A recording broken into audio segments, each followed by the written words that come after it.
Bem, eu estou aqui no Recife, estou fazendo meu primeiro longa-metragem de ficção como diretor, assim. Mas há muito tempo que eu trabalho já como roteirista aqui em Recife. E eu acho que a gente faz parte, eu, Paulo Caldas, Lírio, Cláudia Assis, Adelina Pontual, Marcela, faz parte meio que de uma mesma geração, assim. Uma geração que fez cinema meio por pirraça, eu acho que era meio ridículo, assim, na década de 80, final da década de 80, fazer cinema em Recife, porque não existia cinema nem mais no Brasil, muito menos no Recife, isso é uma coisa meio patética. Mas a gente insistia, assim, foi um processo que terminou culminando em 3 curtas que foram bem fundamentais, acho, na formação da minha geração. Foi o Cachaça, o Maracatu, Maracatus e o Detsa Lero Lero. Que é um filme acadêmico, assim. Sempre digo que tem uma coisa de um cinema pernambucano passado que a coisa que mais contribuiu foi a falta de educação da gente, assim. Fazia cinema porque eu gostava de ver cinema, aprendeu cinema fazendo cinema, montando, mas a gente não tinha formação acadêmica. Nunca estudei aqui no Centro de Artes, eu estudei educação artística e fazia jornalismo na Católica e educação artística na Federal. Nunca acabei nenhum dos 2 cursos. Eu posso dizer que eu acho que 80% dos filmes que eu fiz, que eu escrevi, foram ambientados aqui ou feitos por diretores do Recife, e outra parte foi feita com pessoas fora daqui. Mas as propostas nunca mudaram muito. Eu acho que talvez a proposta mais diferente que eu tenha feito tenha sido o filme Estamos Juntos, que foi um roteiro que já estava encaminhado, então você tinha que tratar e formatar um roteiro, tinha uma proposta que ele achava que podia ser comercial. Outra coisa, também não acredito nessa história, não sei o que é proposta comercial.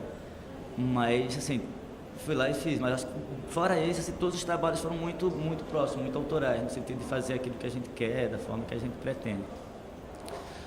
Mas desse tempo inteiro de caminhada, assim, que a gente veio fazendo, principalmente aqui no cinema que é feito em Pernambuco, acho que o mais importante foi a gente ter mostrado que a gente consegue fundamentar uma narrativa, a gente consegue imprimir uma cara para o cinema brasileiro, assim.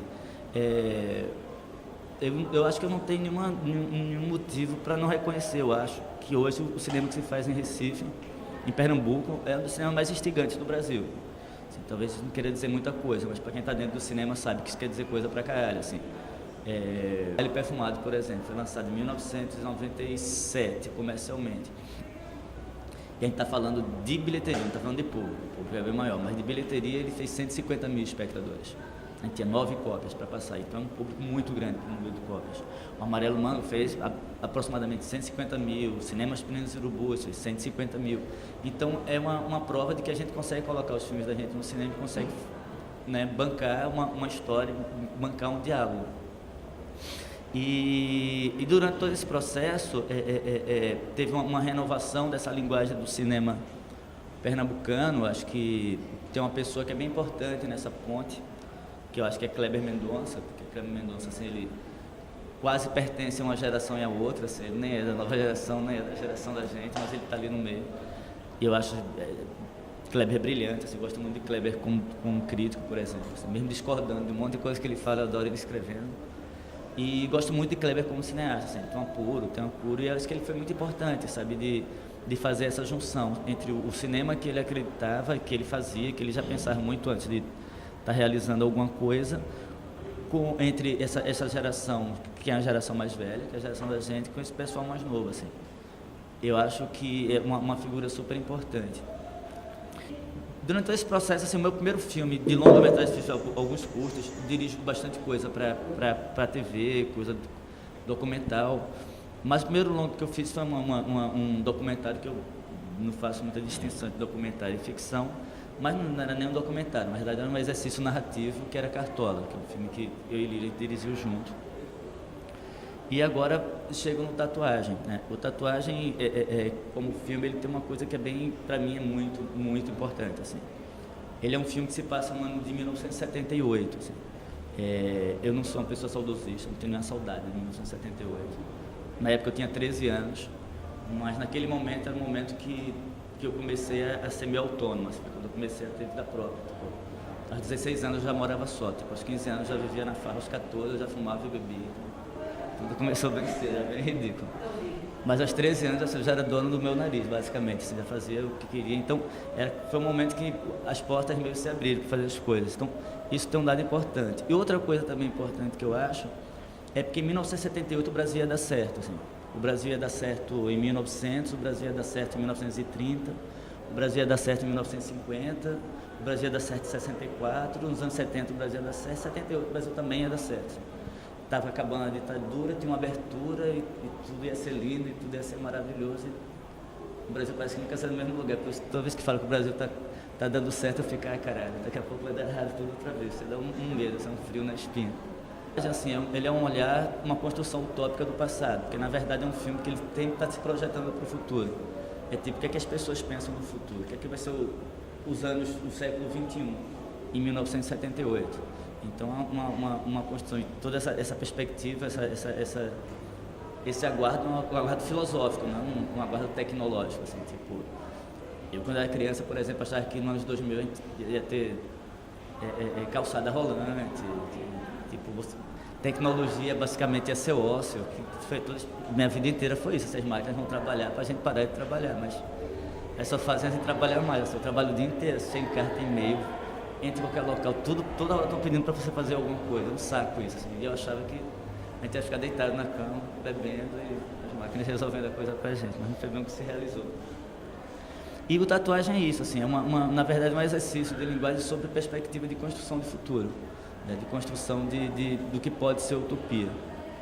Obviamente que existe essa ideia de, com o tempo, parece que vai perdendo esperança na utopia, mas é meio ridículo perder esperança numa palavra que significa exatamente a falta de alcance dela. Então, tipo, ou você caminha ou não caminha, assim, você faz ou não faz, ou deixa de fazer, assim. E esse futuro, eu acho que, como eu estou falando de cinema, talvez a coisa mais importante seja assim, como é que a gente vai estabelecer alguma coisa que vai deixar esse cinema vivo. Aí eu tenho algumas considerações bem bestas. Por exemplo, a primeira coisa é, cultura não é diletantismo. É uma coisa que eu falei agora lá em Campina Grande, falando assim, ó, diletantismo deixa para quem é milionário e culpado, pelo amor de Deus, a gente não precisa fazer diletante. A gente está falando de alguma coisa que movimenta pessoas, movimenta pensamento, movimenta dinheiro, faz formação de técnicos, faz um monte de coisa, é coisa séria. Sabe? Cinema não é o cinema, qualquer tipo de cultura, o teatro, a música, não é somente uma forma de expressão do espírito. Então, você pode nem acreditar em espírito, mas você pode ser um bom músico. Fazer cinema movimentar um monte de gente que está ao seu redor. É muito comum as pessoas falarem assim, cinema é muito caro. Obviamente, cinema é muito caro. Cinema não é uma arte barata. Né? Vamos dizer que o Tatuagem, por exemplo, vai ser um filme de aproximadamente, não pode dizer exatamente quanto é, porque também isso varia muito quanto você consegue captar, mas um filme de aproximadamente 2 milhões de reais. 2 milhões é muito dinheiro. Em parte é muito dinheiro, mas é 2 milhões de reais que você vai contar tipo, durante 5 anos de trabalho, que vai envolver mais de 500 pessoas trabalhando, sabe? Tipo, se você pegar isso e equacionar por ano e por pessoa, é ridículo. Então, outra coisa também, quem for rico pode pensar em ficar rico fazendo cinema. Quem não for, não é uma boa estratégia, não, é uma merda. Realmente você termina pobre no cheque especial. Metade da minha infância e o começo da adolescência, sempre morei entre Recife e São Paulo. Mas assim, quando eu vou ver o mundo e vou criticar o mundo, não interessa onde eu estou contando essa história, eu sempre estou no Recife, pensando das coisas que acontecem aqui, a forma que acontece aqui. Eu sempre falo que Recife para mim é uma espécie de vanguarda em qualquer sentido, assim. Quando eu vejo as relações de classe em Recife, eu acho que é tão absurda, tão grotesca, que parece uma espécie de vanguarda, para você ver o mundo inteiro a partir disso. As relações de raça, sabe, as relações de gênero, acho tudo muito confuso, assim, tudo parece meio moderno, tudo é muito, muito provinciano e muito violento nesse sentido. O filme que tinha em Paulínia, o único filme que tinha em Paulínia que não era produzido em Paulínia, era o Febre do Rato. E o Febre do Rato arrastou todos os prêmios. E isso foi muito incômodo. Os produtores ficaram muito putos. Teve uma confusão muito grande em Paulínia, sabe? O pessoal que saiu do Rio de Janeiro para fazer um filme todo em Paulínia, certo que ia ganhar, assim, algumas produções ficaram muito irritadas, foram embora do festival, brigando. Então, assim, de certa forma, assim, a gente está incomodando, sabe? De certa forma, a gente está atingindo uma coisa, talvez, mais longa do que a gente imaginava, assim, maior do que a gente imaginava. E quando você incomoda muita gente, a gente tem que saber também, quando você incomoda a gente, você tem que aguentar também o tamanho da porrada que você leva, né? Tipo, compor a briga, agora aguenta, assim. E a gente não está mais na posição posição do exótico fazendo filme. A gente vai ser cobrado pelo que está fazendo. Acho que, como no início eu falei, a forma de produção foi a coisa, talvez a única coisa que deu unidade ao cinema feito em Pernambuco. Essa forma de produção tem que ser pensada como forma de estabelecer continuidade. Então, quando está se brigando por editais, quando está se brigando por manutenção de leis, está se brigando pela existência de um próprio cinema. E eu estou falando de cinema porque eu trabalho, mas acho que isso tem que estar relacionado para tudo que se faz. Tipo, você fica em evidência em alguns momentos. A música pernambucana teve um momento de grande evidência. O teatro pernambucano teve um momento de... E essa, quando você tem evidência, talvez isso, o cinema tenha sido mais longevo. A música pernambucana ainda é muito evidência, obviamente. Mas, assim, você acha, vamos dizer, há 15 anos que se faz cinema nesse estado, de fato, depois de uma retomada de fazer cinema.